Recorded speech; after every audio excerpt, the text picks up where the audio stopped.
I was like, biggest deal at the time. I was 19. I was 19 and it was like a mid 6-figure deal.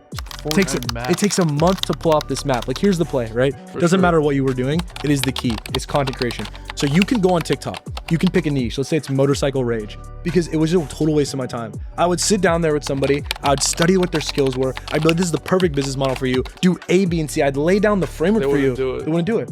With entrepreneurs is that they don't know how to manage people. I also think that dropshipping, you can make a lot of money. Where you see the big shift.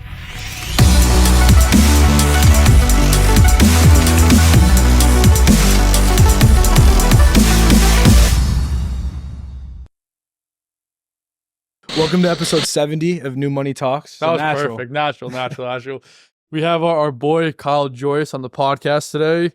We met through Simi. Shout out Simi. Shout him out. It's a huge homie. Big acquisition from Morning Brew. What a guy. I think this guy's more interesting than Simi, actually. we actually just met like 20 minutes ago. I was like, what the fuck? Who is this guy?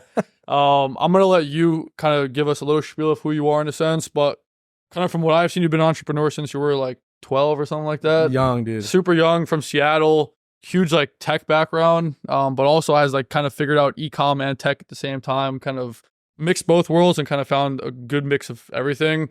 He's at like the leading forefront of like VR. So like for all you ecom guys that think your job's hard, man does fucking VR. Your job's a joke.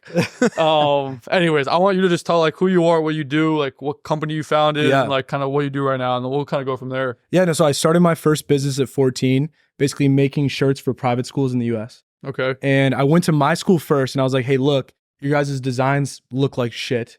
Okay. I'm going to redesign them for you. I'm going to manage the inventory and you're going to go through me, no other vendor. Sorry to cut you right so early. Yeah. You were 14. How the hell did you know anything about business when you were 14? My dad has been an entrepreneur. That's okay. But like very old school, like salesman, like he goes to trade shows, he's big into real estate, big into, so you had it in your body. Exactly. So I learned the art of like, dude, when I was like 7 years old, I was at these trade shows selling jewelry cleaner. Like literally like, yo, you want your jewelry, like you want your ring clean? Like bring it over here. Like, like old school, like car salesman type hustle. So that's how I got like the overall scope. And like in school, I would sell like candy, power balance bracelets, like random stuff like that. Silly bands. I was big. Dude, like my mom met the founder of like Power Balance early on, like before they really blew up at one of these trade shows. And she bought all the samples from him. And it was like, it was something crazy, like $300-$400. Okay. And I got all of them and was just selling them at school. At one point, like every guy in my class was wearing them. Damn. And it was just like, dude, so I was like doing shit like that. And then, I was like 14. I had an apparel business prior. That was the only business that I would say like wasn't honestly like successful. Like I broke even on everything. Like usually like every other business I've done profit. So it's like, what are you going to do? Exactly, bro. So I just made Seattle inspired shirts. So I understood the business of making clothes, went to my school, and they put in the first deal was like $5,000. And I was like, I was like freshman year, right, of high school. And I was like, oh, wow, like there could be a play here. And so I made like maybe 50% margins on that deal. I fulfilled it, executed it. And all of a sudden the designs were sick because I took the Seattle inspired designs, brought them over to Blanchette, my school. And then they were just like, cool, we want now new designs. So I was presenting them designs and they were like, yeah, make it. So I was presenting as many designs as I could. And that was able to, each school that I closed was probably like 30 to 40K profit a year. And I was able to close like 3 or 4 of them in the first year. And these are private high schools. Private high schools. Interesting. And then how are you making the shirts? Like where are you finding them? How are you making them? All the stuff. One of my neighbors, when I was like living in Seattle, they created this company called like, Casual Industries. Okay. And it was big at the time. And I would go over and they were like super hype when we were like, cause I used to skate, all that. Okay. And I would go to their garage. They were showing me how to press like shirts, all this stuff. And the consensus I came to, I was like, I'm not going to learn this. Like, this is too hard. Makes sense. So I was like, okay, I need another solution. So I found like a manufacturer, someone that could make this apparel. And I was like, look, you make it for me, right? And I'm just going to take a margin. So I created this thing like print brokering. Man was just drop shipping. Literally drop shipping. So what I would do is I would get the order in. I would order the blanks from the wholesaler website because I would use my dad's wholesaler license. And then I would call these print shops and I was like, what's the best price? I got 100 units, 1 color front, 2 color back. They'd be like $9.78. I'd be like, my guy over here can get it to me for like $6. And I was just like taking these guys, just going down and down, and just I'd get the order. It would come in and it was going great until I had this one order, my biggest order yet. It was like maybe 11K. right? A profit of what I was going to make. And it was the perfect example of like, you're counting like your chickens before they hatch. You're like, it's all good, whatever. And like the margins were good, but like the costs were still decent, right? Yeah. Bro, I didn't proof the designs that I got, and I spelled the name of the high school wrong. No. Oh, fuck. And I get them, I deliver them, right? And it was hundreds of units, right? I deliver them, they go on shelves, they start selling. So nobody noticed this. No one notices. And then I'm in class, right? Oh, this is I can't even tell you how I mispronounced it. It's fucked. But basically, I get a note like, come down to the office. So I go down to the office, and like my liaison, whatever, super chill. She's like, Kyle, like, we have a huge problem. Like, she shows it to me, and I'm just like, so obviously I recall everything. I have to, order all the blanks again, reprint it, all of that. It came out to like I made a little bit, but like way less than I would have. But You don't want to say what you wrote on there? dude, I mean, I'll tell you, but we can't put it online. Oh, no, tell us after then. Tell us after. Okay. Yeah. But it was How do you fuck up like that though? because of like, you'll know afterwards, but like the name of the high school, a couple letters go around. It's it's fucked up. But no, so then I was The just doing that, principal was bro. like, Kyle, come over here. I gotta show you something. And like, it wasn't bad. Like, everyone knew it was a total accident. It was one letter Yeah. switched.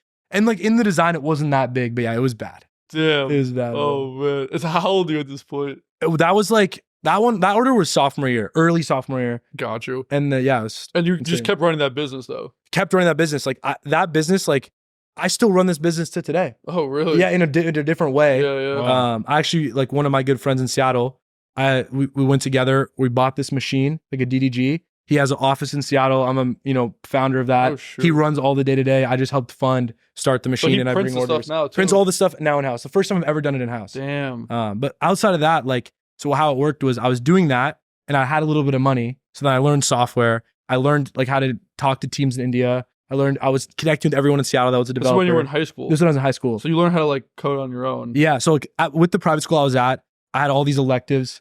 I took computer science. I had an elective where like the systems admin was an insane developer. He taught me a lot. So I just learned like full scope about like computers, interfaces, front end, back end, like how algorithms full work. stack, Yeah, pretty pretty much, much yeah. everything about development early on. And then leverage that to being like, I want to build a startup. So I built like an insane amount of SaaS products. I built an app where you could like tip valets. The only job I ever had was a valet at private events for like my buddy's cousin. And so I built that. It broke, like it didn't work. I built a website builder that was like one of one to These are one like flow. iOS, like Yeah, that was an iOS Xcode app. or whatever. It's Exactly, called. yeah, Swift, yeah. back then. Yeah, I've heard of that Yeah. shit. Yeah. Dude, it's dope though. Like, Yeah, no, it is dope. you Yeah. can do a lot of stuff with native iOS that makes things a lot easier to push Interesting. products out Yeah, that a lot of people yeah. don't know about. But I did that for a while, and I kept doing that. And then I got to college, and I was like, okay, there's an even bigger play here. Where's like the private schools of Did you this want to go to niche? college? No. You didn't, right? Worst mistake. Okay. I mean, I don't regret it, but like, dude, I didn't meet anybody that sick. Like, I built some dope friends, and like I appreciate those relationships. But to be honest with you, it was a huge waste of time and a big. Did you finish mistake. 4 years, everything? COVID came. I took the most credits that they've ever recorded online. Makes I sense. had to petition 3 times, outsourced it all, paid like an insane, like thousands of dollars to outsource it. He's on Upwork. You're like, who can do my yeah. homework? Oh, Yeah. literally, like to the fullest extent. Like, so I got the degree, whatever, waste of time. Wasted probably 4 years, to be honest. Still making money, Yeah. but I would have done way more stuff if I didn't go. For sure. That was the biggest thing. But when I was there, I saw frats, sororities, they all print clothes. Cool. I know the industry in and out. And He's like, client. dude, the best Yeah. part too is like, and I still do this type of sales today. I figured it's the best way to do it is instead of me directly selling you, I'll be like, yo, like I'm doing this thing with clothes. Like it's easy play to make money. I was like, you know, someone in another frat, like anyone, this works for anyone in a frat. Like, yeah, of course, my boy at Pike at TCU. I'd be like, perfect. Just text him, say you have like a perfect play for his apparel. So then he would text his boy, right? He's the affiliate. Yeah. And then I'd pay him out, introduce me to someone else. And then we built Group this chat. affiliate Yeah, network yeah, all yeah. through iMessage. Damn. And each deal size for frats was like between 100 and 300 pieces. And I was able to make like between $3 and $12 a unit. wow. So it was a decent bread yeah, that you could make yeah. on these orders. Nothing crazy, you know? No, but like every season they're buying something. You know what I mean? Almost every month there's an event. Yeah, It's 100%. crazy. That's true. Yeah, yeah. And so yeah. we just had, you know, we had the business because it was our boys. And That's we just funny. scaled Yeah, that. you have like a SAE and Alpha Phi of Yeah. Philo or whatever. And then you have like Mom's Weekend and like, yeah, that's crazy. And it was just, there's so many frats at so many schools. Yeah, that makes sense. And it's all relationship based. And so many other people were trying to do this, but our whole model was like, we'll design you the coolest stuff. Mhm. And if you have another price, we'll just beat it. Because you're probably printing in house. We'll just broker it. Yeah. We'll broker it out. Interesting. And it was like, and no one knew that was our model. And you still have the business to this day. Like, your That buddy business is runs still it. running. Yeah, that business is still Yeah, running for yeah. frats. And to be honest, it could be scaled by anybody right now. For Anyone sure. could take that over and do the same thing. It's Gotcha. a very easy model So to copy. you always started developing, like you started coding and engineering and stuff like that. Yeah. And then when did you get like balls deep into that? Dude, when I was like 17, that was the first time. And I just like studied the whole industry. I would meet up with every cool founder that I could get my hands on or get an And you're intro in with. Seattle too. I was in like, you have a Seattle, lot so of hub, people good hub. there, yeah. So I just learned a lot about how it works. And that was the first thing. Like the learning curve on product and development is years, like to be honest.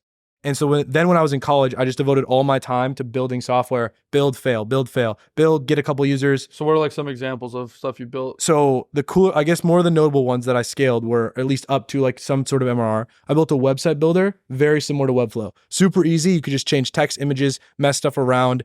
And what my whole model was, I'll design you a custom website, but I'll put it in this builder so you could edit all of the content and all of the sites. Oh, Great interesting. idea, but competing in a wrong market. And so why I was making money is I would be able to close deals for websites. So you're, like 5K. you're an agency pretty much. You're like, well, you have to use this builder because like it's the best builder. Exactly. Type of thing. Yeah. That's And so then funny. I'd get them on an MRR. And so Yeah. I scaled that thing up to like a couple grand a month, nothing crazy, Mhm. but I was cash flowing on the software agency that I was telling you about. And so that one was cool, still exists to this day, could probably sell it. But eventually I was just like, you know what?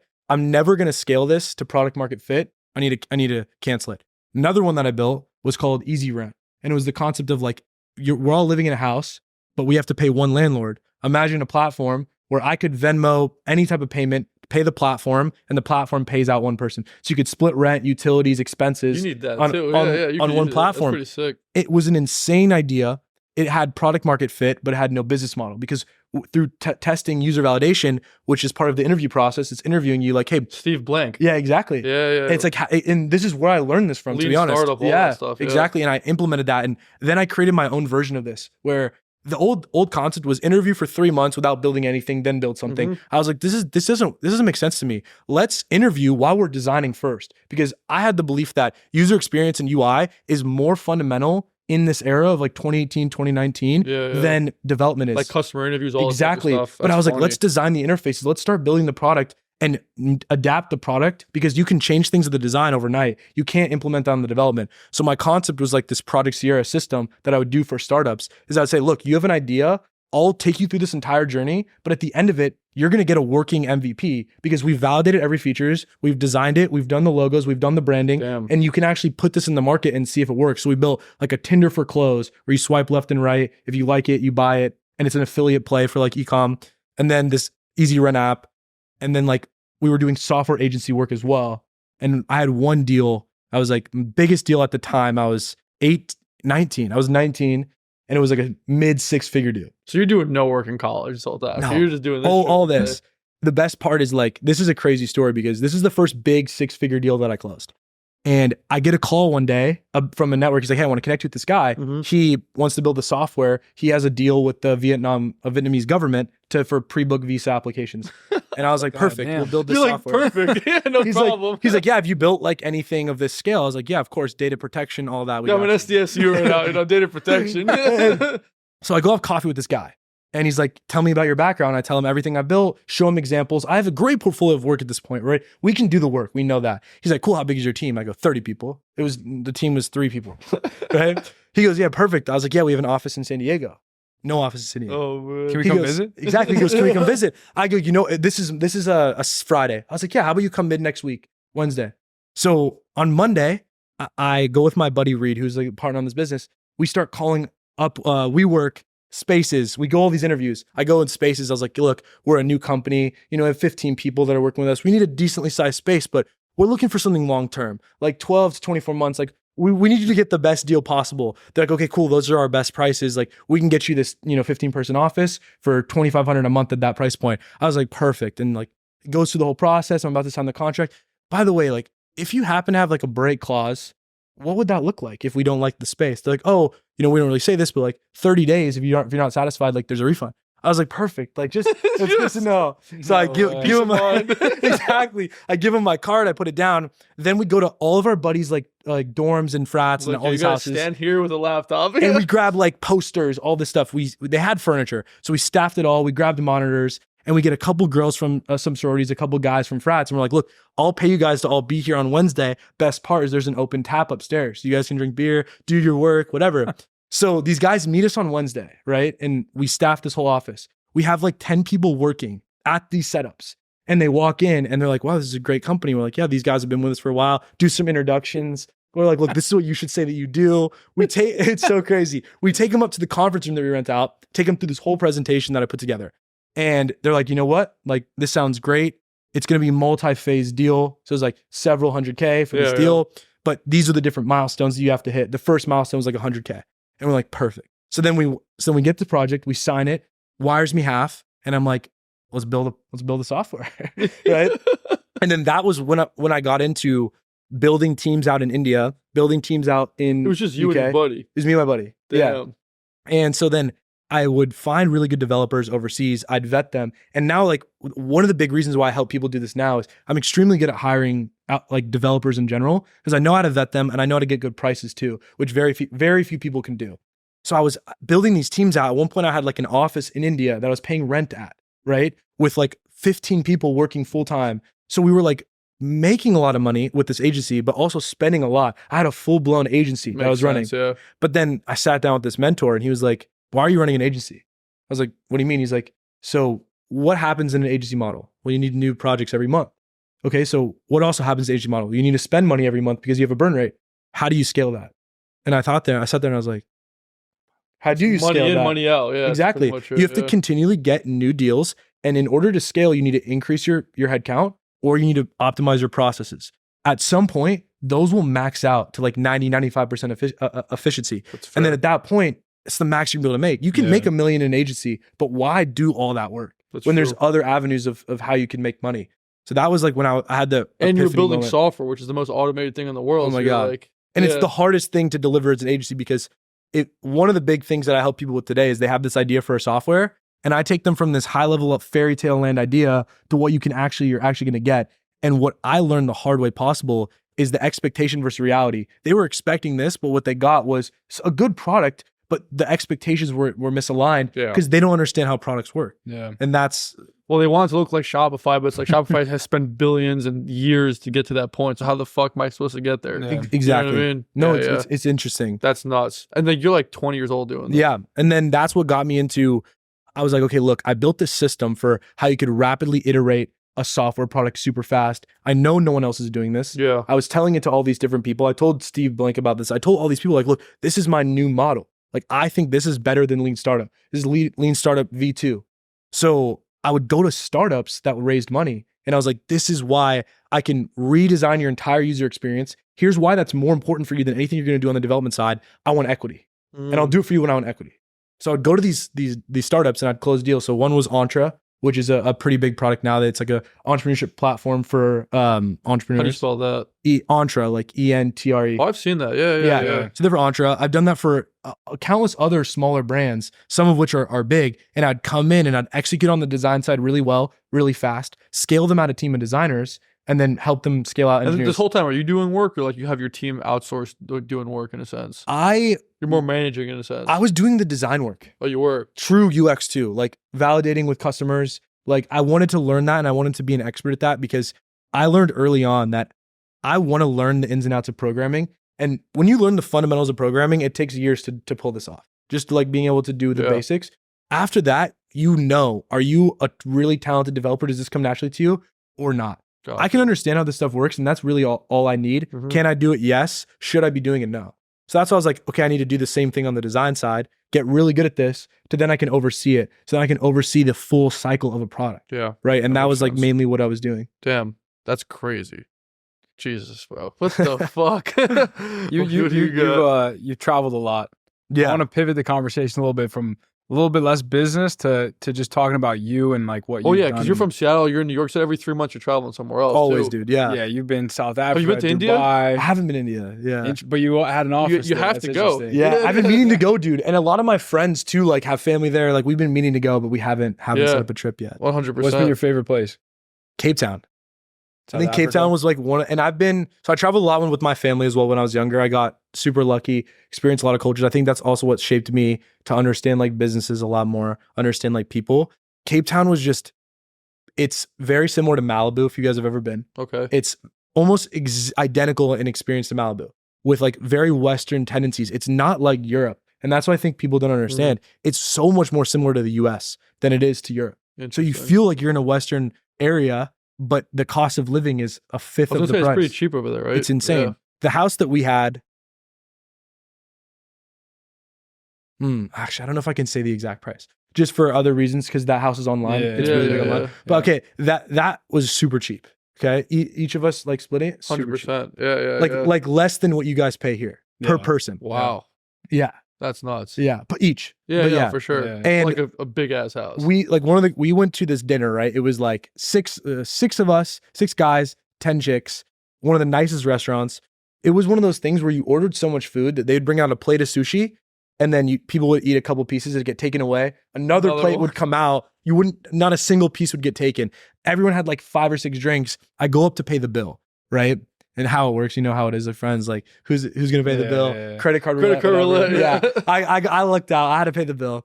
And I go up to pay the bill and I'm like thinking like, I really was like, how bad could this generally be? I was like, in my head, I was like $3,000, right? In London, this meal was 25K, 100%. And I go up and it was like $750. You're like, Wow. And I was less. like, I turned to my friend Vahan, I was like, dude, there's no way.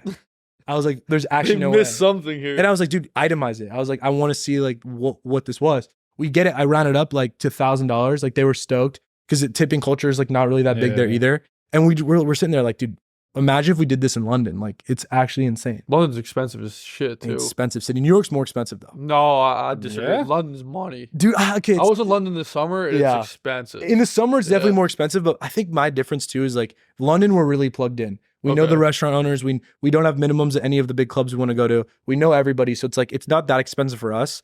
New York is a lot more pay to play.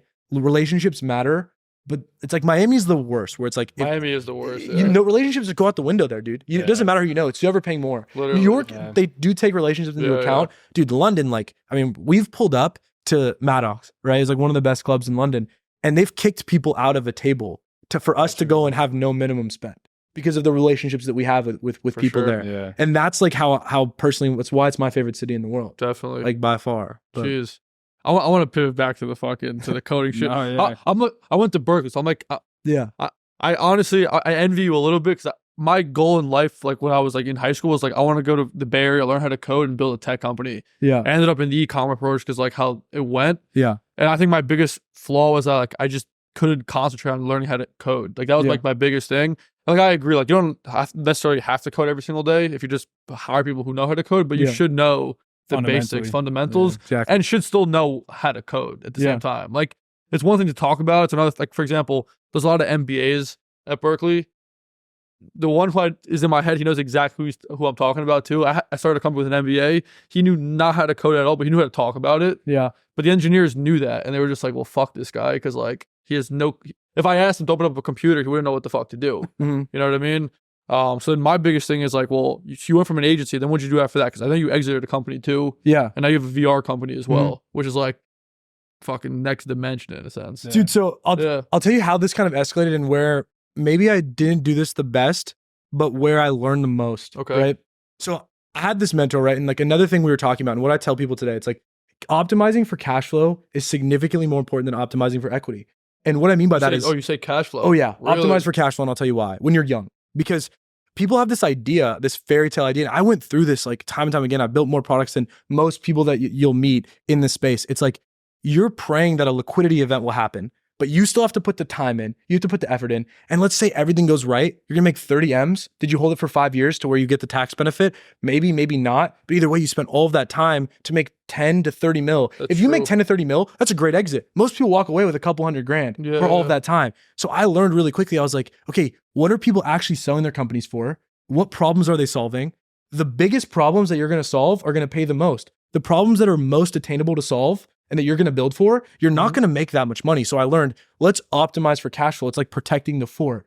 Then it's like, okay, let's stabilize it, right? Interesting. Let's figure out how we at can what build the point do you revenues. make that transition from like cash flow to like equity type of stuff though? I think when you're consistently making between 50 and 100K, stabilized. And obviously businesses for fluctuates. like years, you mean, type of thing. I Like, mean, do it for a few years. Type yeah, of thing. really stack money and like figure out good ways to invest, because crypto, like I don't know, I will not sit here and say I know anything about crypto, but I know kids that's their thing. Same with stocks. So I invest in crypto and I take, information and I act on that information. I've done really good with Few it. pump and dumps here and there. Dude, I have to. And it's like crypto's a really good one. Obviously have stocks, but what I've been getting into, and because of my mentors, I invest in private equity funds. And that's all I look for. Real estate funds like REITs or private equity funds. And I've invested in 2 and I'm actively investing more. For sure. And it's big portions of capital that you lock up for a long time, but your risk is a lot lower if you know the operators, but also your upside's a lot higher. You could 10x on a good fund in 5 years. And the turnaround times are really quick and it's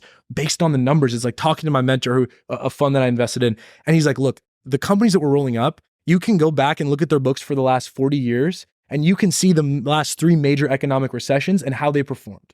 And I'm sitting here like, where do I sign? Yeah. Right. So my whole thesis, right, getting back to it, is optimize for cash flow, not equity. I learned this the hard way because I was in a spot where I was making cash flow, investing it back into different businesses, but I was doing too many things at once. And then you're just like spreading it out, kind of losing it. It's not adding up in a sense. Exactly, because at the end of the day, you have to focus on one thing if you're going to be successful. Everything I've ever done, it's when I was only doing t-shirts, I was making the most amount of money. When I was only working on software, I was making good money. When I tried to build software, scale t-shirts, get into ecom, you're not going to get anywhere that way. But what you will do if you're smart is you'll learn a lot. You'll learn a lot about different industries and you'll pick up little things about Facebook ads. You'll pick up about front-end development, about UI UX. So that period of my life was like, I was making enough money to where I could do whatever I wanted and I had an ego, bro.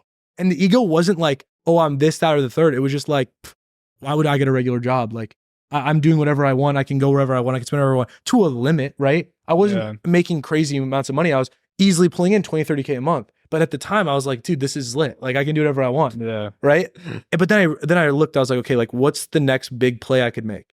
And then we got this crazy deal where one day I get this call from one of my good friends and he's like, what do you know about mobile gaming? And I was like, what do you need to know? Right. And he's like, we need to make mobile games. Like there's this opportunity to make mobile games for the US prison system. And I was like, tell me more about this. Right. And so we get on this call. Right? They're like, okay, cool. We have this deal. Like they want to talk. They want to learn about your portfolio. We have this 20-year-old kid wants to talk about prisons. Yeah. At this point, this white kid from Seattle wants to talk about prisons. Dude, it was so, I think it was 21 when we first got it. The whole deal from hearing about it to getting the contract closed was over a year. Yeah, it makes sense. They're long. They're long sales cycles. Yeah. And so I get on the first call with this guy and like someone at this company.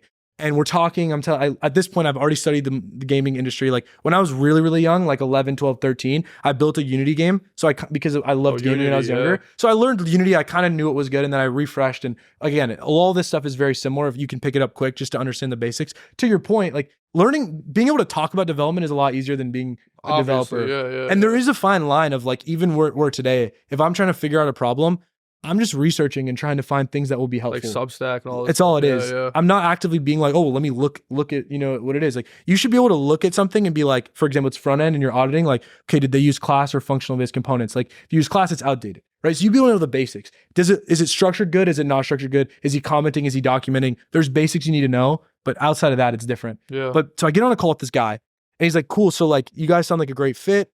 The only thing is like, it doesn't make sense for us to onboard anybody that has less than about 40 or 50 games in your portfolio. Like how many games do you have? Oh, we have 60 games. 0 games at this time. And he's like, cool. Like we can probably get you onboarded in about 2 or 3 months. And what are you building? Mobile games. Just like a mobile game for people in jail? People in jail, they have these little tablets. And on these tablets, you can access the internet. You can send emails. You can make calls. Oh, wow. And on there's a marketplace, very similar to the App Store. But it's like limited. It's limited. So it's like we have heavily content guidelines, all of this type of stuff. And so we were learning about this, and they're also like very old Android tablets that like, don't have any features or anything. Exactly. And you could see a lot of this stuff online. And so what happened was I get off the call, my buddy calls me, he's like, Kyle, we have no games. I was like, listen, leave that to me. I was like, I'll figure that out. Don't worry. So then I start getting into this rabbit hole of, okay, how do we make mobile games? And I was like, okay, well, I start talking to these teams, I start learning. Everything comes to like, it takes 2 or 3 months to build one mediocre, solid, simple mobile game. I was like, we don't have that kind of time. I was like, what's another solution? So I was okay, let me go to all these teams in India because I know the culture really well. I know how to negotiate in INR. Like I know really well these What's INR? the currency, rupees. Oh, right? Which is like if you're ever dealing with someone overseas, always negotiate in their own currency. Interesting. And Every single time. how did you know that well? I knew that from Siddharth, who's was my CTO at the software agency. And he was from India, born and raised, taught me everything about culture in India, how to negotiate, who's a legit developer, who's not, like the whole ins and outs. And then you learn that over time, you develop. But now if I'm hiring someone, I'm figuring out, okay, where did they work before? What roughly did they make at that company so I can get their expectations? And then I'm only negotiating in their foreign currency, any country that I'm working with. And that's so critical with anybody that you hire. Why is that? Because like conversion rates fuck you and everything. When you start speaking in USD, they don't. Oh, they know that you're not. You don't know. They don't know they don't know what's good. They know that you don't They're know what's already good. charging more. They're already charging more, and they don't even fully factor in the conversion. So if I lowball them, they might just be like, okay. If I lowball them what seems to me, they might just be like, perfect. That's great, right? And so it's about like, but it's also about, I pay everyone fairly. Don't get me wrong, For sure. but I'm not going to get gouged either, just because I'm from the US. So I went to all these studios, and I was like, look, you guys have games. Let me just buy this code from you that this game flopped. So I was going and I was just acquiring these assets. So I was It's just like failed games. that Like just Flappy Birds. they and stuff couldn't like market. that. Yeah, Solid games, but they couldn't market. Yeah. I found these app marketplaces. I found all these things. I was just buying these games that were custom, brand new concepts. So by the end of the 2 months, I had like over 50 games at this point. And I built the system and I was like, cool. So we started releasing games on the platform. And granted, I wasn't doing this full time at this moment in time. It was still a side business. It was making no money. We were only Off the spending money. agency. I was making an agency. I had the agency at the time, and then I was working with these startups for Got it. equity. What are you spending on one of these apps? Ooh, 2 to 3K max. Some of them $100. So it's just like code base. Code bases. Yeah. Interesting. And then I could have a developer, tweak things, swap out the graphics, reskin the game. So it's like $500. You're just like, yeah, $500 reskin in the it, code. whatever. Yep, you call reskin it a it. day. But they have no IP. They essentially have no IP. So there's no value in these It's just assets. like artwork and like physics, right? Yeah, like the code, it's still a valuable game. It's just there's no IP that you're building because anybody can access these types of games. They're very simple games. Like, when you see those ads for like the same type of mobile game, that's just everyone has 100 types of those different games. Interesting. And so I present our portfolio, we get onboarded, we start pushing games online, and month 1 we make like $1,000. And I was like, okay. And now we have zero cost at this point. We spent money, so we're in the hole. We have zero. We'll get to buy all these. Yeah. games. So we're zero monthly recurring in terms of costs. So no burn. And then we start getting up to like 15K a month, 20K a month. And we start making more games. And then we start building custom games, right? So that are higher are people scale. in jail paying for the games? People in jail were paying for these games with their own money. Yeah. How do they have money if they're in jail? So they obviously work there. They work when they're in jail. The biggest rush for us was the stimulus though. When the stimulus came in, that was the biggest influx for the entire platform. Is people got the stimulus and they're like movies, games, music, right? But we had some of our most viral games is like I made like an Atlanta Beats freestyler. And you could, cause I was thinking like, I would like freestyle when I was a kid, right? So I'd be like, what do these guys want to do? They probably want to freestyle and make music. So we made like a beat maker where you could make beats. And like, I made one where it's just a bunch of like licenses I'd buy online. That's so smart. And online, so you can make like music, right? And do freestyle on these beats. And we all the like learn Spanish, right? A lot of them were educational too. It wasn't like they were just like mindless games. And so we started to see our MRR increase. And month over month, it would grow until we had a couple games like that freestyler game did like 40K in 1 month. Damn. And we were like, oh, wow, like this is an interesting model. And so we scaled that up and it was, the peak I think we got this to was like closing 400K on 1 month. It was like the most we scaled that up to.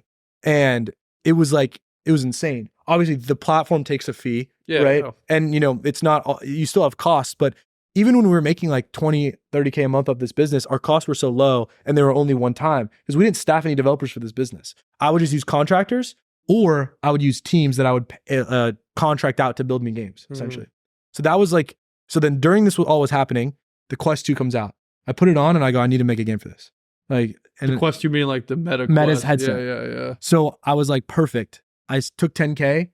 I was like, I surveyed the entire market. I was like, and I knew the mobile How do you market. survey that whole market? By just going on search, seeing how many games are on there. At the time, there was maybe 150 titles.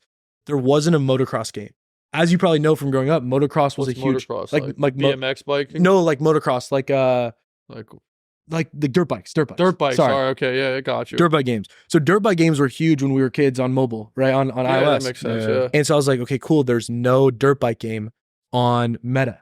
Let me And build that be makes the a lot of first one. sense. VR. Yeah. Yeah. So I was like, let me build the So first you're one. like this, and you're like Zoom, like yeah. There's no way. So I've staffed, and again, what I've always been really good at is staffing teams, getting people sold on a vision, and getting good rates. How does with that. anyone know how to develop for these things now? Because it's very similar to mobile. The difference is you need a headset, and everything is about the scale of the real world. But aren't the graphics all different? The graphics in mobile, it's about optimization. So it's about poly count. So basically, how many triangles are in a scene? I could get so into it, but it's like things that are more like dense and intense shapes have more triangles. Okay. Therefore, they're heavier in a scene to render. Therefore, you need a bigger computer or more processing power. Interesting. So the more, That's why in video stocks is like $800. yeah, right dude. now. So the more detail of a scene, the heavier it is to render. The less detail of a scene, the easier it is to render. Means on the high side, you could have bigger, better computers. On the low side, lower end computers. So the Quest 2 is very similar to like a smartphone, right? Okay. In terms of processing power and graphic computing power. So we were building effectively mobile games, but the only main difference from mobile and VR is scale. Instead of the scale being in a mobile environment, you're just mapping it. So when you get in the headset, this couch needs to be the exact scale. It can't be too small, it can't be too big. Got it. So we learned about that. We learned about how to make dirt bike mechanics, released this game. It made $1,000 a month. And then one day, a video goes viral on YouTube. And we didn't pay for it. It was another YouTuber covering our game. And this is a great game. It had a great review. And all of a sudden it's like, boom, 30K. And we're like, yo, like, what's the deal here? And obviously that was over a period of time, but we were like, okay, there could be something with this business. Like, let's go back into it. So I, brought in one of the best developers that I've ever met, like genius Elon Musk style kid. His name is Greg. He's my CTO now. I was like, look, Greg, like figure this whole thing out. Like, this is how we're gonna make a lot of money here. I'll, bring in some more opportunities, whatever. We can cash flow at the side, right? Obviously, like a lot of like crypto was happening at this time, For sure. so we were still doing like agency style work with gaming, but we were just building VR games, and we built a game. And what year failed. is this? This was 2022. Yeah. Oh, so this is like 2 years ago. Yeah. This was Year and a relatively half, recently. yeah. Yeah. So it was like maybe 2021. The device 2022. is new. Device is new. Yeah. So I think the Quest 2 don't quote me at all, but I hope it came out in like 2021 or 2020 Okay. is when it came out. But it went Yeah. viral that 2021 Christmas. And then 2022 is when we were like fully into VR. So we were building these games. Greg was learning everything about this. Liam, who's my other co-founder in the business, was learning everything about the design side. And what we found out is that it's an insane industry for viral content on social media. So we started learning about UGC, making content. Then we started the summer of 2022. I was in Greece, just chilling. One day our video gets 1 million views on the platform. Like motorbike. Yeah, 1 million views on the TikTok. And the numbers that we saw were insane. That's crazy. And obviously, like, this is coming from, $1,000, right? So it was like, Yeah. it was just it was a lot of money for us at the time. And so we're like, we need to double down on this. We need to figure out how we can scale this, build more IP, learn everything about this. But we got into this thing of, we want to work on this game, this game, and this game. And again, going back to my original thing, that model never really works. Like, you have to focus in on one thing, perfect it, build the next thing, do that again. There are cases that you can work on multiple things at once if you have insane systems and you really understand your business, you really understand your team, and you have great management communication. If the management communication is not there, you're never going to get anywhere. And that's kind of fast forward to where we are now and why I left the mobile gaming space. Like, we had a good exit and I was like, look, I'm going to go all in on VR. There was a time where I was doing the mobile and I was doing VR. Both of these things are great businesses, but what's going to scale to $100 million? And what's the future? The VR. Exactly. Yeah. And I'm hedging a huge bet on VR, and we all are. Yeah. And we're early to it. And I wish we could make $1 million a month, $2 million a month profit in VR. You just can't. In other gaming frontiers, you totally can. Like, for example, I know this kid, he's 19. He's making Fortnite maps, right? 100K a month. It takes a month to pull off this map. Like, here's the play, right? Kids are playing Fortnite all day. They understand the map.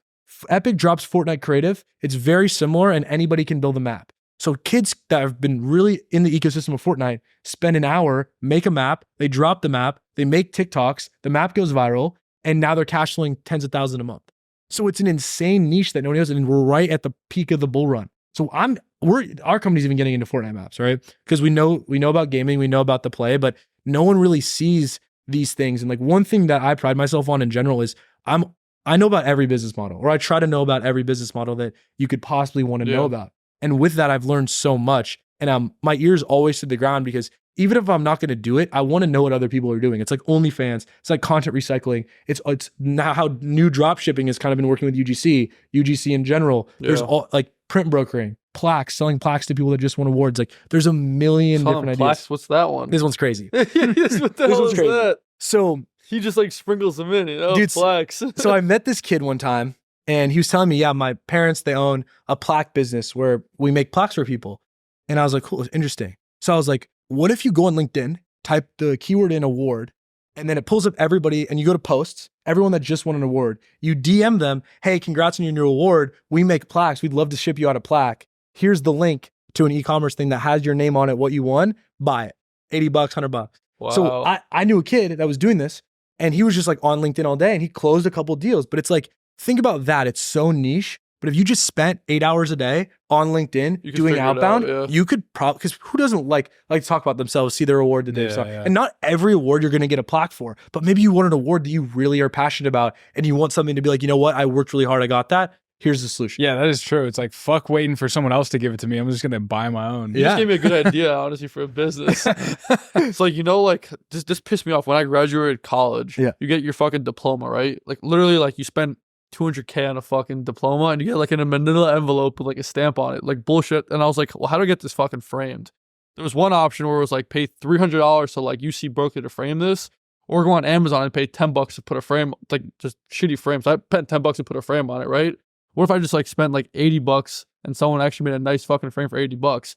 All you have to do is go on LinkedIn, type in like graduated or like congrats, I just finished, and like DM all these people $80, $80. It's the same concept. Same concept, exactly. And that's what goes into a lot of this now, is that all of it like plays over. But another business model that I really like for people that are just starting out and want to learn about virality and TikTok and these short form platforms, because I still think right now it's the key to everything in business. Doesn't matter what you were doing, it is the key. It's content creation.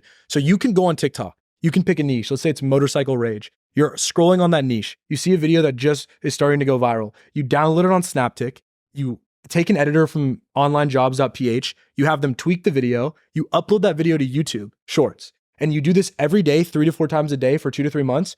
You'll start generating millions of views, hundreds of millions of views, and you can stabilize that account, motorcycle rage incidences. And you can scale that to make 2 to 3 to 10K a month off AdSense. And that's strictly busy work. And it works. That's what Ron does. Yeah. Like we just had a buddy of ours who came on who like he's done over 1 billion views, and he just has these like mostly faceless channels, or he'll do voiceovers. I literally came across one of his Snapchat, like his Snapchat stories or whatever, and making 50, 100K a month. Yeah, it's nuts. That's nuts. And the thing with it, and I think this is what I tell everybody in business, and why I actually stop. If people know me, I stopped giving advice to people that I don't know, because it was a total waste of my time. I would sit down there with somebody, I would study what their skills were. I'd be like, this is the perfect business model for you. Do A, B, and C. I'd lay down the framework for you. They wouldn't do it. So I just literally was like, I won't do it to anybody. Even my friends now, they'll ask me, I'll be like, look, it's out of scope right now. Like, I would love to help you, but it's out of scope. You're just not going to use it. Exactly. Yeah. And so, but even with this, why no one will be successful with that? They could take that, they could watch 10 videos on YouTube. It takes 3 months to do it every day. Literally, online jobs PH, I'll put it in the description. Easy as fuck. Download the TikTok and there's so many YouTube video like resources. Yeah, that's so easy. Like, and it's 3 honestly, months. that would cost you like what, for 3 months of a job on like online PH? It would cost you a little bit of time, but you can hire somebody to fucking post for you too, for God's sake. Yeah. And that's what I was gonna say, and that's what I would do. And it goes back to the point that I was making to my friend the other day. It's like, I had a crazy transformation, a fitness transformation, right? Like I was working all the time. I was like 180 pounds, right? Oh, wow. And I cut down to like 155, right? Shredded, MMA, like all this stuff, right? In like a 6-month period, okay? I didn't post this online or anything. You take testosterone or but something? No. Strictly off of just like insane consistency and complete discipline. But the same people that would ask me when they see me, how did you get into shape? Are the same people asking me, how do you get rich? It's like, bro, the formula's out there. I'm not teaching you anything new. Seriously. Yeah. It's out on the internet. Apply it or don't. And there's a million formulas. Yeah. And they all pretty much, I think I've said this before, if you do something for like, say 10 to like 18 months just straight, you're gonna make money. 100%. It could be fucking picking up garbage to being a fucking electrician, doing this shit Especially if online. that's the only thing you're doing Literally for 12 to 18 anything. months Yeah. straight. Anything in Literally. like with a little bit of compounding effect on it. Like it has to have a little, like for example, the YouTube stuff, it compounds like a motherfucker. You know Yeah. what I mean, even agency, it compounds like a Compounds. motherfucker. If you find something literally that compounds, you do it for 10 months, 18 months, just like straight with no other distraction, you're gonna, no matter what it is, you make money. Yeah. It goes back to this. When I had this agency doing websites, I stopped doing that truly in like 2020. Okay. To this day, I get probably a lead every other week Wow. of people being like, hey, I need a website done. I'll be like, cool, here's someone that you need to know. Or sometimes we'll just do it in-house. Yeah. If it's super cheap and like we can execute and it's like my buddy, I'll just like, so I have this thing with all my friends and all my friends listening would know that I have a team of like some of the best UI UX designers in the world. We have a top team on Dribbble. It's called Emer Studio. You can look us up. On Dribbble. Dribbble. Wow. We have Yeah. billions, I wouldn't say billions, but hundreds of millions of impressions, maybe billions, I haven't counted, but hundreds of millions of impressions on Dribbble. Been at this since 2018. And we get inbound on that account every day. Dribble's like Andrew Wilkinson's thing, right? I think Yeah, so. yeah. Do you buy like it? Tiny Capital or something like that? Yeah. And so we have an Yeah. inbox on there. There are leads. I could pull up right now. There are literally leads in there every day. No one checks them. No one answers them. Because, and this team has been working with me for 4 to 5 years. They're some of the best people I've ever met or I've ever worked with. And everyone that works with me or is friends with me, they know if I need a UI UX page or I need a graphic done, they'll text my guys directly and they'll do it. And the power of that is they would have to go pay $400, find someone. They know that if they need a website, they can come to me and I'll do it for them for free. They can get a design done. They'll come to me for free. And it doesn't cost me anything, really. You know what I mean? Like in the sense of like, sure, we're paying for that and it's expensive, Yeah. but it doesn't cost me like, millions of dollars, right? Yeah. But the value that it creates for my friends and my friends' insane. friends is huge. So it's like, again, it applies to you guys. If you ever need Yeah. design work, I have people that can help you out. Yeah, Like, yeah, I'm gonna Yeah. talk. So, have you ever heard of the agency called Red Antler?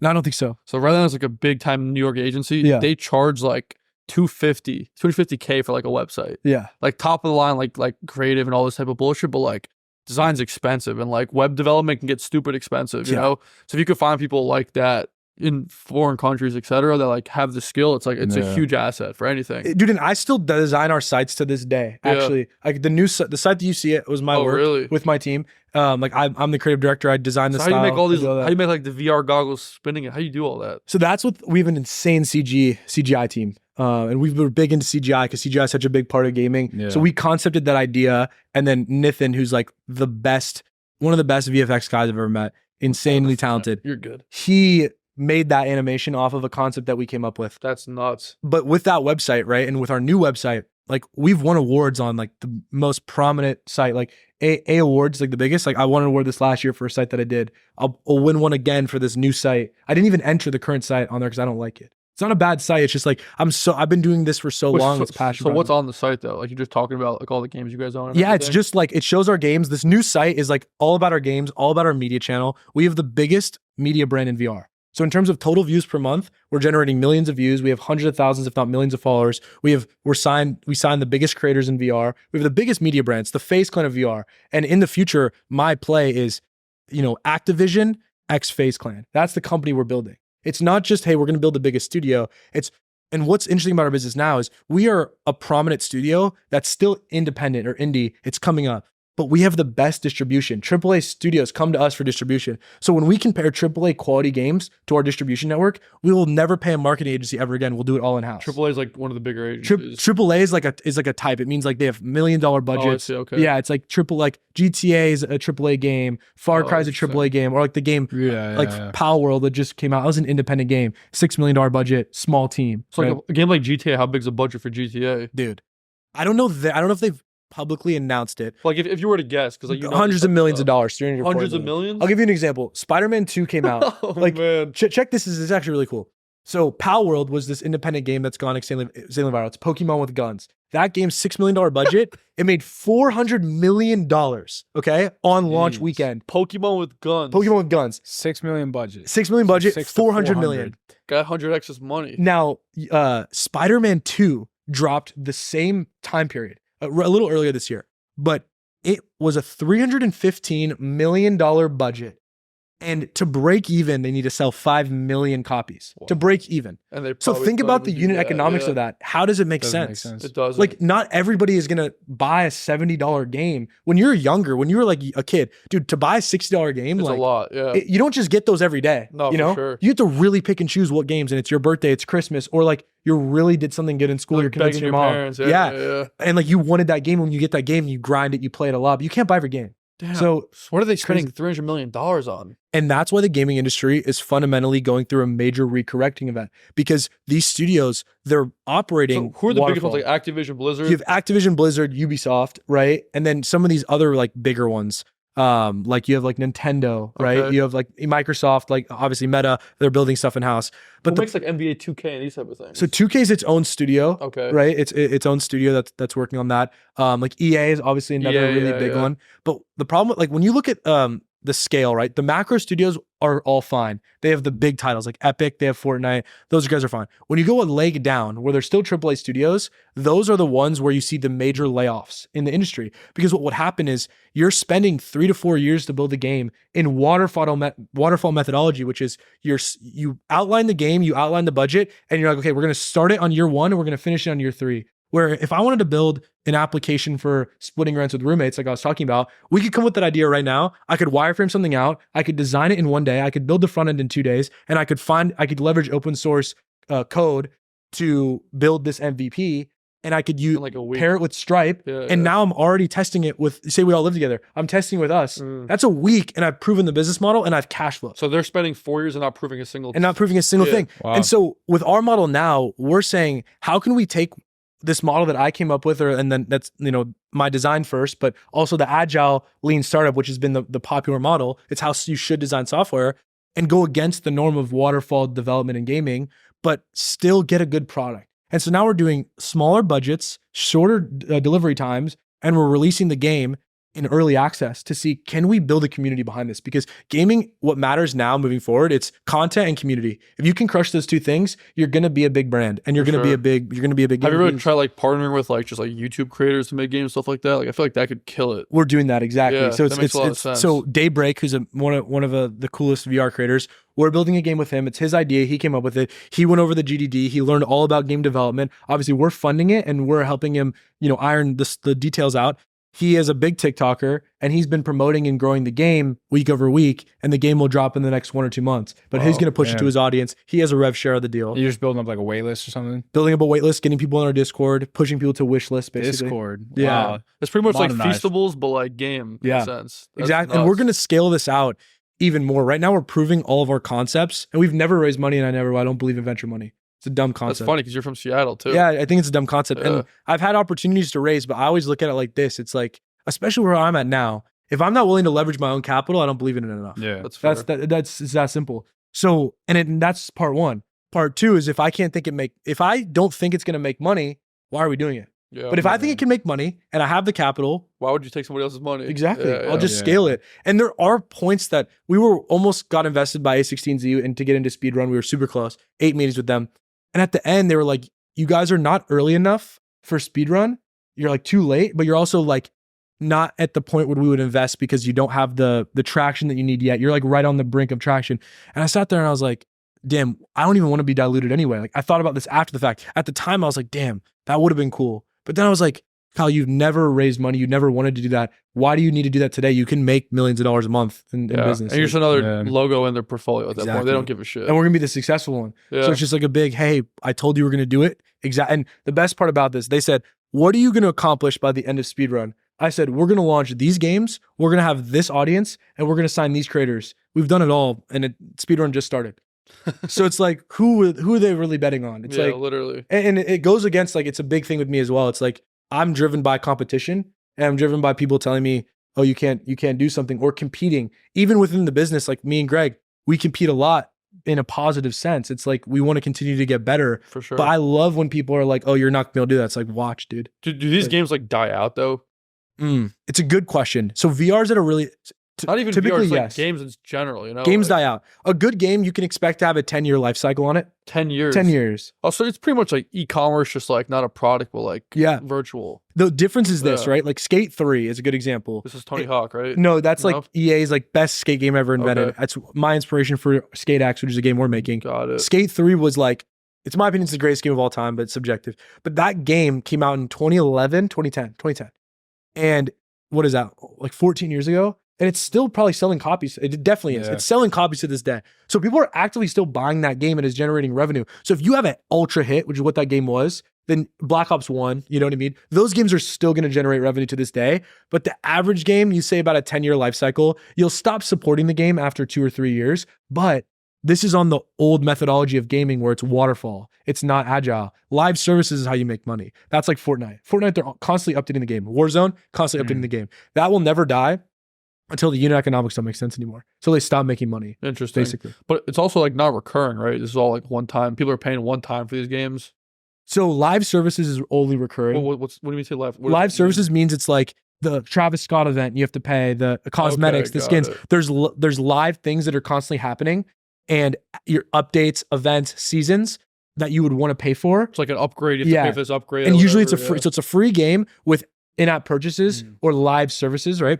Then the model that we're doing is a combination. We're doing a live services model, but you still have to buy our game. The reason is VR is, and getting to the point I was going to make about life cycle, when we started our game, there was, let's say, 1 million users that we could have reached, right? Now there's 3, 4, 5, 10, 20, there's 30 million headsets sold. So we're in like a reverse hockey stick growth with VR, meaning we're early as fuck. And in a world that's bad, in a world that's good, because over time, users are increasing, not decreasing. So there's more people that have just bought a headset and could see our game. Not you've had an Xbox for 10 years, you've seen my game 100 times, you're not buying it. And now you're 40 years old too. Yeah, exactly. Like you're not buying the game. You've already seen it. You decided you don't want it. But you just get a headset. Maybe you're in the marketplace. You're like, Moto S, that sounds sick. Like I want to drive a motocross in VR.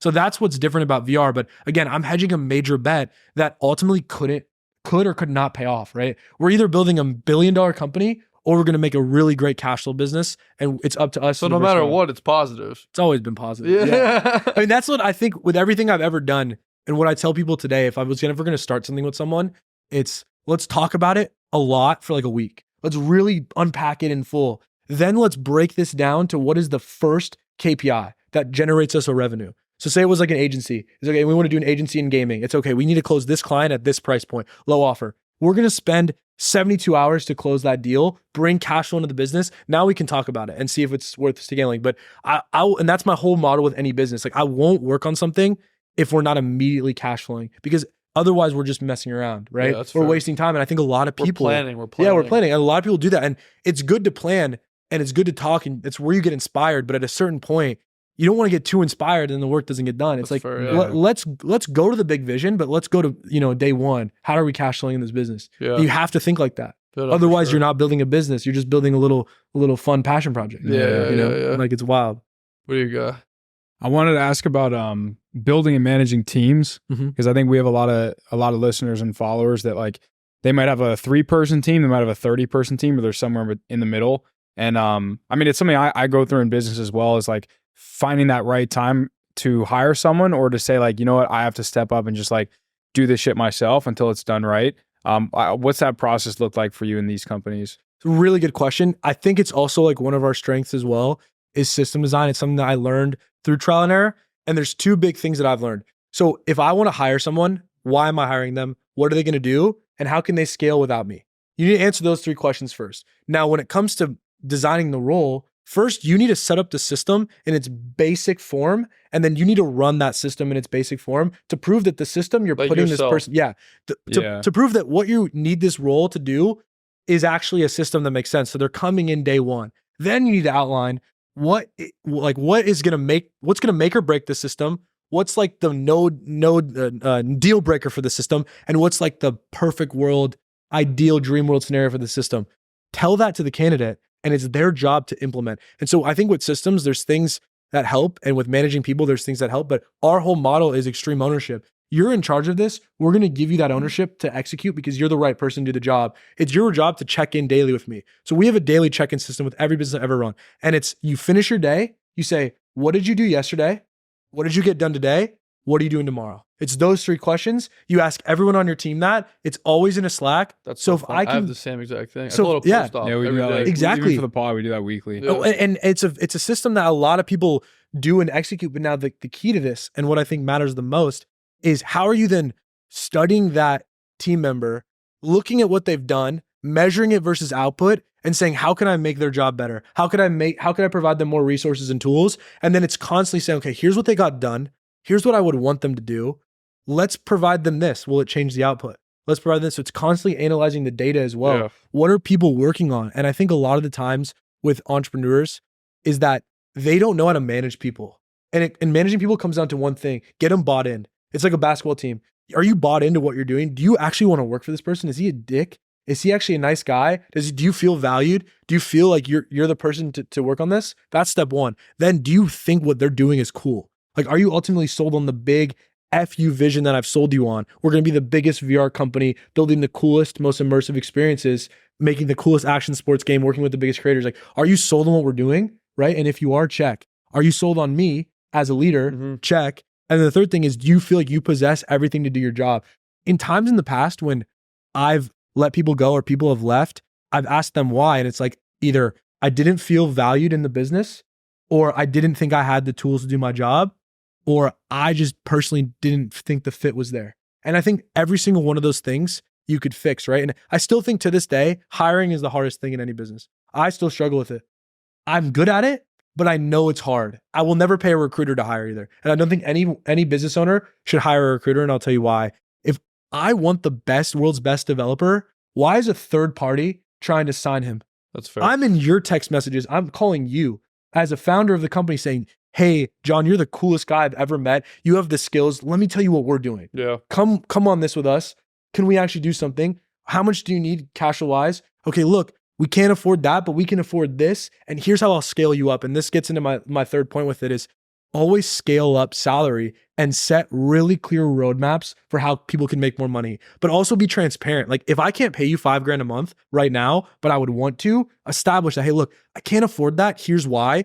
I can pay you 3.5K, but in 3 months, let's evaluate to 4K. And then if we can do X, Y, and Z over the next year, here's what you can make. It's 7. Yeah. Now. It's not 5. It's so funny. I just did this. Yeah, I just did this with one of my teams. And you can incentivize in so many different ways. But I think as a leader, you need to give ownership, you need to inspire, and you need to have the right managers that are leading the day-to-day ground. Like, I'm not involved in the day-to-day. And even times where I get in trouble with Greg or other people on the team is like when I try to get my nose just because I'm excited, but sometimes my excitement, sometimes my excitement, I'll say something in the chat and Greg will be like, hey Kyle, like, remember, you can't say stuff like this because it's not hitting our sprints, right? Like, even though it's great, come to me. And then that's another thing is you have to know, if I want to have feedback for the team, even though I'm here, Greg's here, whatever, like we're at the same level effectively, but I'm managing this, he's managing that. I can't come in and say, we should be doing this. I got to go to Greg and Greg will tell the team. Yeah. If I want something from someone on our team, I go to Greg, Greg goes to that person, and then Greg tells this person to then talk to me. I'll never reach out to someone on my team and ask them to do something, or I'm working on this, right? Because it's not how you run a business. You know what I'm saying? It's fundamentally not how you run a business. For sure. That makes sense. What do you spend your time doing? Like me personally? Yeah. So now it's a lot of like partnerships, right? It's making new connections with other studios. It's learning and understanding how we can scale the marketing. It's signing and onboarding new creators.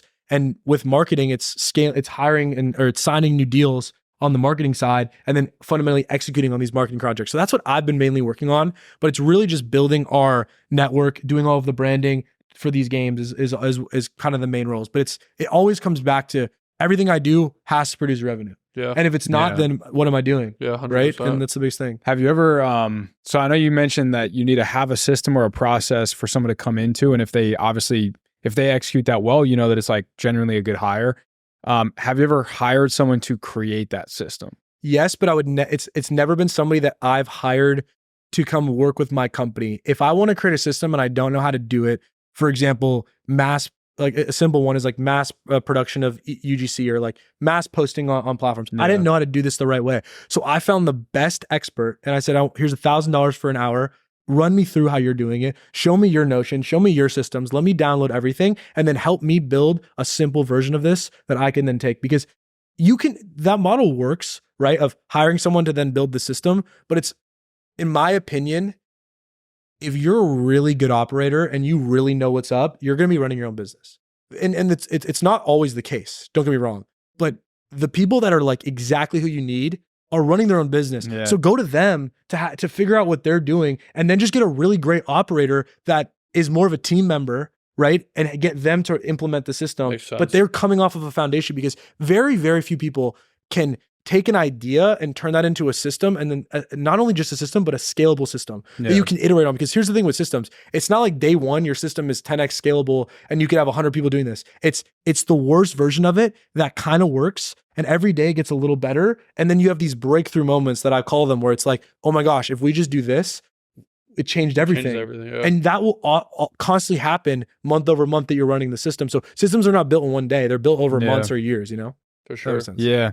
No, it's tough. I mean, we're doing it with this. I'm doing it with my agency. Like, I have a coaching program I'm building out, and the way that you want to build it out is oftentimes can be very complex, but you have to start by just chunking it down. It's like, what are the 3 pillars of any business? This is kind of the realization I had. It's like kind of administration operations. So like the unsexy shit, but that's necessary, like legal, finance, all that stuff, you know, your Calendly links, your whatever. Then you have your marketing and sales. That's how you're actually getting customers or clients. Then you have the product and delivery. So like if it's e-commerce, it's product. If it's a service-based business, productized business, whatever it is, it's your delivery. And so like you have those 3 departments, and then there's, you know, things underneath that. And so like I build it on a Notion. I'm just like, all right, here's the 3 departments. What are the main things underneath that? And I'm trying to create like a template that works for all businesses, but it can be really overwhelming, like mapping it all out and then having to fill it all out yourself if you're like the sole owner.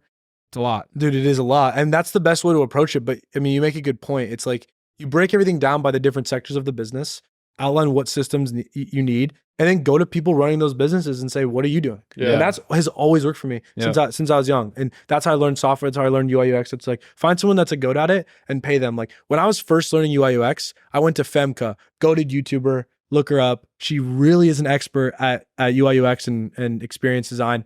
And I just booked an hour of her time and asked her, and came prepared with 100 questions that I wanted to know. And I learned almost everything I needed to know. Then I implemented that and tried it out. And it's like, it's a secret to everything. That's nuts. Just pay people for your time. What's that called? Femke? Femke. She's a girl. Yeah. Interesting. She's worked at like Uber.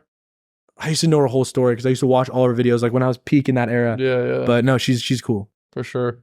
If someone was like, say 19, 20 years old, but they didn't know how to code right now, but they wanted to get into this, would you tell them to not do it, or would you tell them to do it? And how would you tell them to do it? So you see no-code platforms, and there's a lot of these no-code influencers as well. You can't build games with that, can you? You can't build game. There's no-code game builders, but nothing scalable, nothing fun. No-code is a cool solution that when I first heard about it, I was like, this is a joke. And this was like 2017. I was like, this is a joke. This won't go anywhere. This is dumb. Like Bubble.io. Yeah, like Bubble. Yeah. You can do really cool things with those platforms, and I think they're great if you're non-technical, because it does teach you the basics of like, well, you need a database. You need this, right? It does teach you the basics of how programs work, right? Mm-hmm. And that's so critical. But if you wanted to build something and you're young, validate the idea first, then find someone that can scope it for you to figure out what that first feature is. And 9 out of 10 times, whatever that first feature is going to be like $5,000 to get it done.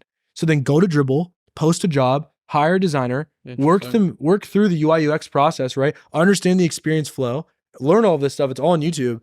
And then when you have the prototype done of the UI, mobile and web screens, take that to a front-end developer that you can find, pay that front-end developer to do the front end, make sure they're using React or like another one of these like, you know, industry standard frameworks for front end, build in React, QA it, and then find the developer and say, hey, look, I have the front end, I have the user flow, here's what I need done, couple grand, right? The problem is that whole thing will cost you $5,000. $5,000 or less, yeah. You post ads on LinkedIn for developers as contract workers. On LinkedIn. And you find jobs. Don't go to Upwork, don't go to Fiverr, that's a scam. It's because it's all just people outsourcing to outsource, right? If you post on LinkedIn, it's real developers that are working at big companies that are just looking for side work, that only want to work on one thing. They're not trying to scale 100 projects at once and build an agency. Yeah. Upwork, you have too many entrepreneurs. That's why I don't like it. Like, it's great for the right type of person. Entrepreneurs, yeah, exactly. Interesting. So with $5,000, you'd be able to have like a prototype, like an MVP in a sense. Exactly. Like step 1, design it, find references. So design like wireframe, like full scope wireframe. Exactly. And the true secret to product design is any feature you want is already out there on another application. For example, if I wanted to build an Uber-like product, who has spent millions of dollars on user research? Uber. Yeah. Copy their flows, steal their work, right? It's the same thing what Steve Jobs has said. It's like you steal the best stuff. So if I wanted a great onboarding flow, I'm not going to sit here and try to ideate the best flow. I'm going to go to a team that has spent millions of dollars on this, and I'm going to copy it one of one, tweak it out for my product, and that's going to be my Change flow. the colors a little bit. And now imagine this. You're just telling a designer, hey, copy Uber's onboarding. Oh, we want to do a request service. Copy Lyft's request service. You want to do like a profile and customization, copy Instagram. Because most of these features have been built. Every single feature. All of them have been built. Every single feature has been built. So that's why you don't want to spend too much time trying to be like, how can we be the most innovative? Because you haven't tested it yet. Yeah. You don't know it's going to work. But what you know for a fact is that Uber's onboarding has been tested. So you should steal that. And that's what I would tell everyone. Design your product first, then have a developer map out the scope, then build the front end, then find a developer who can build the full pipeline. And the key to this is don't waste too much time. Talk to your customers. How long should that take, that whole process? I would say like if someone came to me today and said, I want to build X, I could tell them in less than 2 minutes if it's a good idea or a bad idea, meaning is the problem big enough or are there, is it worth even doing? First, establish that. If you determine, okay, there could be something here, this problem could be something that needs to be solved, find 3 customers that would pay for this, interview them. Don't show them the product. Don't tell them what the product is. Just ask them about the problem. And if they come to the solution, which 9 out of 10 times, if you have a good problem solution, they'll tell you at the end of this call, here's a solution. That validates it. Don't tell them what you're doing. Don't just be like, cool, end of the call. Then go and design it. Then go and map the user flow. Then go build the front end. Then find a developer. So you're pretty much saying if you have an idea, don't make it. Fucking go talk to people first. And then off of what they tell you, then maybe make it. And you need incredible speed and urgency. I think one thing that heartbreaks me, and I can never tell people to their face this, but I've seen kids that I know, other entrepreneurs that have spent disgusting amounts of money on software. Like they raise like $3 million. No, not even that they raise, like they're cash flowing. Oh, really? And they're investing. Because the problem with online money that I've noticed is that people like E-Man and a lot of these other guys, they glorified like, oh, build a SaaS, right? And like do all this stuff. And people Jordan Welch is like, oh, build a SaaS. Like this is a great concept. It is. But too many people think it costs a lot of money, so let's invest a lot of money, and they'll spend a year and a half building this thing that is trash. And then nobody wants it. That no one wants. And you just wasted a bunch of time and a lot of money. Like if you want to build something, dude, interview people first, validate it, then design it, then build it. Because validating it and designing it will only ever cost you a couple grand. Then when you get into development, your costs are already shrunk because you don't have to develop it anymore. Even if you go to an agency and you show them good, clean user flows with a strong UX and a decent visual, they're going to be able to quote you way less because they're going to be like, oh, this guy knows what's good. Yeah. So, you know? Yeah. That's so the problem. Smart. That's so smart. I feel like a bunch of kids probably are like looking at Emon and being like, yeah, just make like a software in the back end and it's easy as that. And that's my problem with a lot of these SaaS influencers is because they glamorize how hard it is, dude. Software is the hardest. It's so much thing harder to do. than ecom. It's like night and day harder than ecom. What's interesting about ecom though, and I've noticed this, right? It's like the true goats at ecom and like kids that I know, there's still a niche to make money. It's like a guy goes on Joe Rogan. He says, I only drink from hydrogen water bottles because it, is whatever, right? It's health benefits. A smart dropshipper sees the clip, clips it, finds a supplier. He did it. Yeah. Doing it right now. Yeah, exactly. Like finds a supplier, posts it, and then boom, scales it. And if you understand the economics and you know these funnels, then boom. You just got a winning product. Yeah, a smarter dropshipper goes one more and goes over to Germany, translates the whole landing page, and now reaches a market that no one's selling to. And that's genius right there. but this goes to my point. Beginners can't do that. Beginners can't get into dropshipping. Like I would never tell a kid to get into dropshipping, but I also think that dropshipping, you can make a lot of money. Where you see the big shift to an exponential company in dropshipping is when it's a catalyst moment of, hey, this is working, but in order for us to go hockey stick and 10x, 100x, we have to turn this from a product to a brand. Yeah. And that's the hardest thing to do because you get into a whole nother area. Oh, it's a real effort. You have to buy inventory, you have to design stuff, you have to do all this type of stuff. And my friends that have done it, you see them now. It's like it's not just about fulfillment and the unit economics and the margins. It's about how are we crushing our social media. Like my friends are the best at social media I've seen in terms of creative ads, how their messaging is to their audiences, and like there's so many things that goes into ecom, and it is a great way to make money, but you have to really know what's going on. Yeah, like I was my first ecom business ever was when I was in 2015, and that was when I was doing follow on follow on accounts, and it was working. That was a good model back then. And I made my own wheels, custom wheel formula for skateboarding. I was big into skateboarding. And I signed a whole team of skateboarders.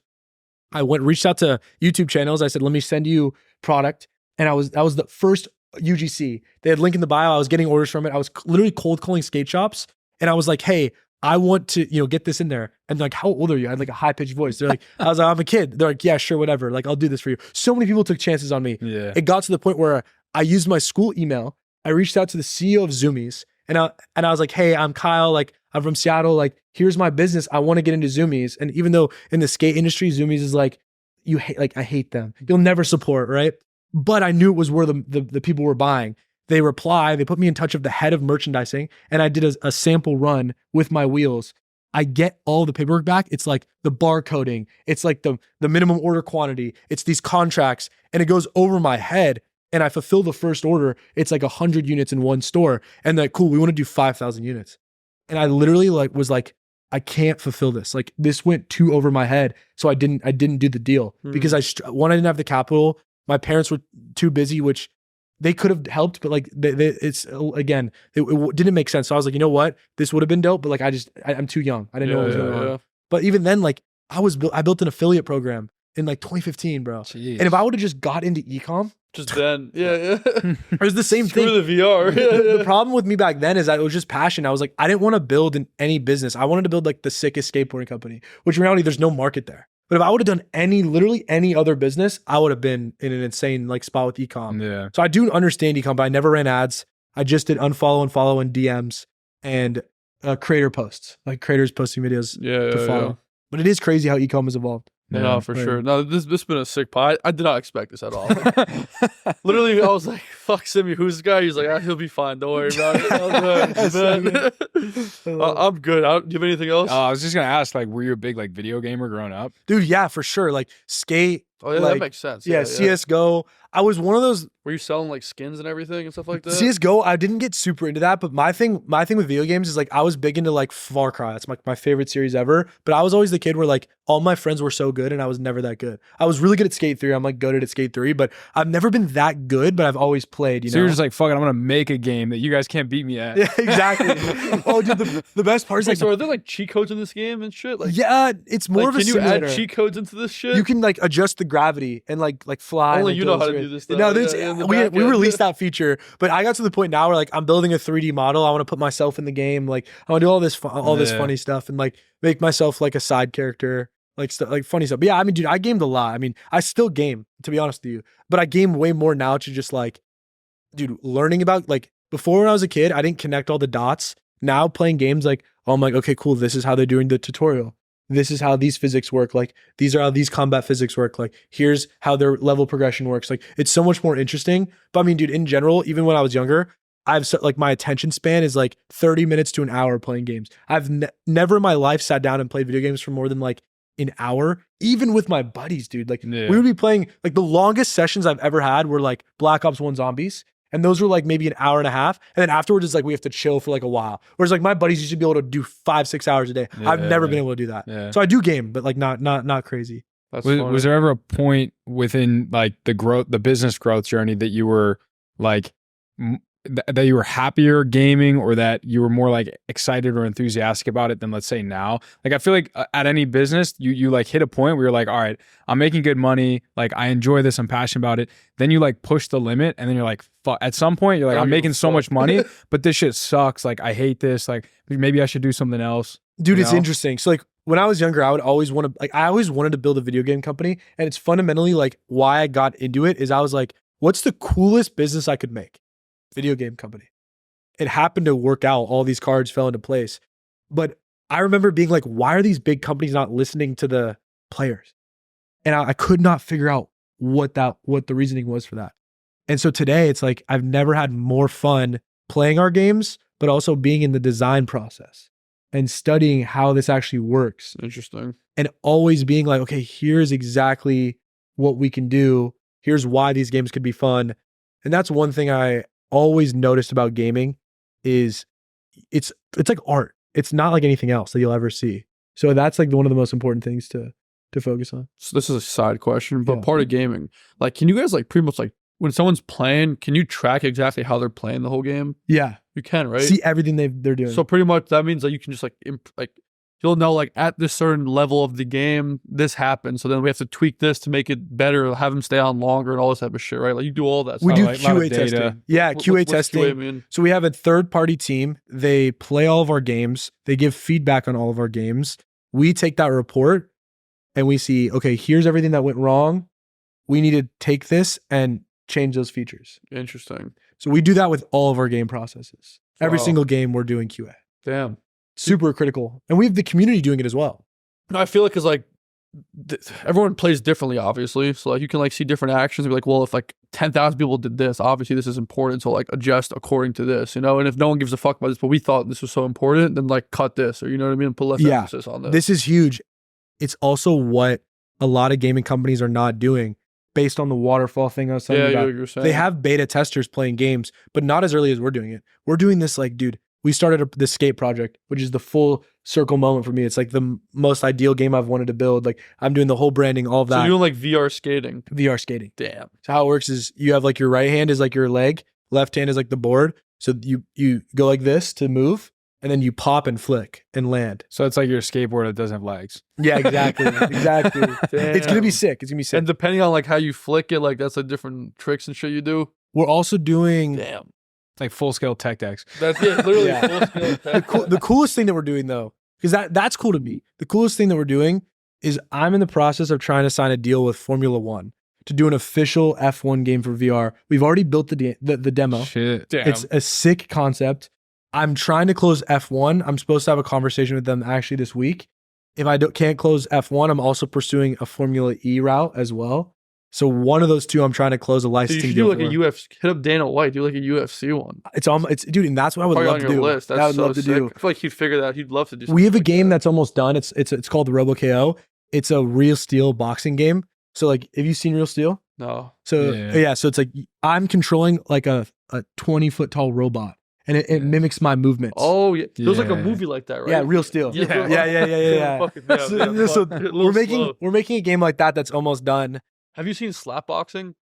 Yeah, I have. UFC, like the new slap box. You could probably make one So of those fucking. they actually made a slap boxing game. I don't know how it It was performed. a mobile game. Yeah, it was And a mobile Bob game. Menery was like number 2 or some shit. You know Bob Menery? Yeah, of course. He was like number 2 on the standings. Like it was a big fucking. I think No it way. did pretty well. That's crazy. But a VR version that would be sick. Dude, they have a VR version, and our whole model now is we just build games that aren't on the platform. First mover advantage. That's how you make money in the space. That makes sense. Build yeah. games that aren't there, or find loops that aren't there, and then double down on a new idea. And that's like what we're doing now. But we're heavily focusing on the action sports. So we have a snowmobile game coming out that's like free road, free ride, a jet ski racing game, motocross, which is motocross simulator, Damn. skate, and then Formula X. And then there's a couple little like side games, like the one with Daybreak that I was telling you about. It's a spearfishing survival game, realistic.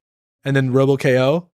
And then there's some other like small prototypes. Dude, so there's just people all day, hour going like this all Yeah, fucking day. all That's day. nuts. That's wild. And what's crazy is we get emails all the time, and it goes to my inbox. It's like, I love this game so much. Like, please add multiplayer.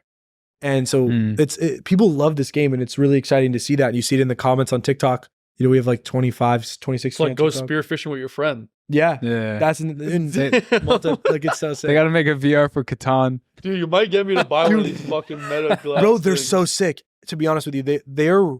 I've never had more fun. The best game though on the platform is Walkabout Mini Golf because the physics are so realistic. But Wow. remember when you were a kid and you'd go to mini golf Yeah. and you would want to have the craziest design environments?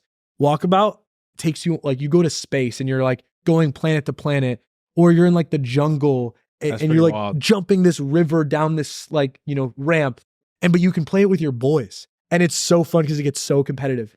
Like me and my boys have like almost thrown hands like after on this That's game, nuts. and it gets so Are crazy. you under the same roof or are you guys in your own places? Either or. So, like the best is to play it like with your boys in the same room. Yeah. But I played it remote all the time. But the best is like, dude, how you can like mess with people is crazy. Like if we're in VR, I can like get over you and just like mess with you, like ruffle your hair, like do all this crazy stuff, and like I can get right in your face, being like, "You suck," blah blah blah. Yeah. It's so fun. Like you guys, if you guys haven't checked them out, you definitely should, because it's one. Again, it goes to my point. This is why we're so early to the market. Eventually, you guys were gonna be like VR is the same as Xbox. Yeah. But what I think a lot of people miss is we're not building this for our generation. It's the future generations. It's like your little brother's friends, right? It's our kids. It's like the 12-year-olds right now. It's the 12-year-olds right now. So when you think, oh, I don't even play games, how is your company going to work? It's like, bro, you don't even have an Xbox. Well, if you think about it, sorry to cut you off. Good. When we were 12, like the iPhone 3GS came out. Yeah. So it's like we're like 25, now you have like the Quest Pro, whatever, coming out. So it's the same idea with this thing. It's the same idea. And imagine what were we doing at 9, 10, 11, 12, playing video games. Literally. Yeah. What are the kids doing now? They're playing Roblox. They're playing Fortnite. Yeah. They're going to play VR. And there's a big subsection of kids playing VR. It's only going to grow. It is growing. The idea that I'm playing on and the thesis is, when do we see an epiphany moment or a catalyst moment that there are more VR users than other users? And that's why Fortnite created Verse and what they're doing with Fortnite maps. Verse is their programming language for UFEN, which is Fortnite Creative. And it's Verse sitting for Metaverse. What is Fortnite? It's the metaverse. It's literally the metaverse now. You have cosmetics, you have skins, you play with your friends. It's one ecosystem. It's expandable custom worlds. You can now build your own worlds. Imagine that in VR. So Fortnite and Epic and Unreal Engine, they're going to make a play into VR. Stupid. Wild. Wow. Goes over my head. Anyways, I think we're calling a wrap on that shit. Where can people find you? Like, if you want people to find you and stuff like that, you don't even want them to fucking find you. Like, don't bother me. I mean, Instagram's like the only platform. For sure. What's your IG? Kyle G. Joyce. Kyle G. Joyce. I'll put it in the description. But like, no, this was sick. I did not expect this. Like, I think you are right. Like, VR is fucking the future. That's the plan. I was telling everyone to start buying more Apple stock, because like after those fucking Vision Pros came out, that's insane. Nvidia too, like, dude, oh for sure. God. And the greatest part for me is Apple Vision Pro has been selling better than we've expected, and it's like sold out or whatever, right? Yeah. And they're going to continue. The second Apple's products get exceeded what they think, there's a lot of times they underperform. Like the new Mac Pros significantly underperform. Vision Pro, they're selling way more units than they thought, which just means their consumer headset. Last point I'll make on this is their 3.5K headset is strictly a development device. It's only there so that developers like me can get our hands on it, even though we've had our hands on it, to build games. And then when Apple drops a consumer device that's lower ticket, more like an iPhone, 700 to 1,000, all of us can buy it. And that's the newest one is not even for real people. No, really. I mean, it is, but it's not. It's meant for developers. 3.5K, it's professionals and developers. The $800 to $1,000 one, that's going to be for consumers. Yeah. And Meta has another headset on the way as well, a light Quest 3, like a cheaper version of the Quest 3. So I mean, the future is coming with this stuff. It's just, it's going to hit people at once. It's like the iPhone. And that's what I'm banking on. Yeah, 100%. Oh, man, appreciate you for coming out. Bro. Yeah. It was dope. I'm good. I don't know if you have any sponsors for this one. Kyle always makes fun of me because I don't know if you have sponsors. No, but anyway, shout out to the sponsors. Yeah. Shout out to all the followers. We're up to like 3K subs on YouTube. Yeah. IG, follow us. What else? Newsletter, all the good stuff. Yeah. And if you if you're into VR, comment below. I'm curious who the hell listened this far into VR, because this shit's crazy. Yeah, it goes over my head. Like I don't know if I could subscribe to a lot of it. I want to live in like the real world. But the cool thing about that is there's like there's augmented reality, and then there's like virtual reality, where a lot of these goggles, like you can, like Steve will do it, just posted an Instagram video where he was like on the treadmill and he could see everything that's going on, and then but plus the screens are still like, they're like in your environment, so you're still like living in the real world. It's like Iron Man. It's like fucking. It's like merging them. It's crazy. And Apple does it so well because everything they do is so high quality, and that's why it's catching on. Quest has all this tech. If you want an Apple Vision Pro, buy Quest 3. It does the same thing. It does the exact same thing. It's way cheaper. Yeah, way cheaper. So Apple Vision Pro is just Apple. They had to price it high. It doesn't even come with controllers. Oh yeah. Yeah. You have to go like this with your finger or something. Like hand tracking, but you can also pair a third-party controller. Got it. Damn. Anyways, man, appreciate you. Yeah, of course. This was fun. We'll see you guys on the next one. Catch you in the next one.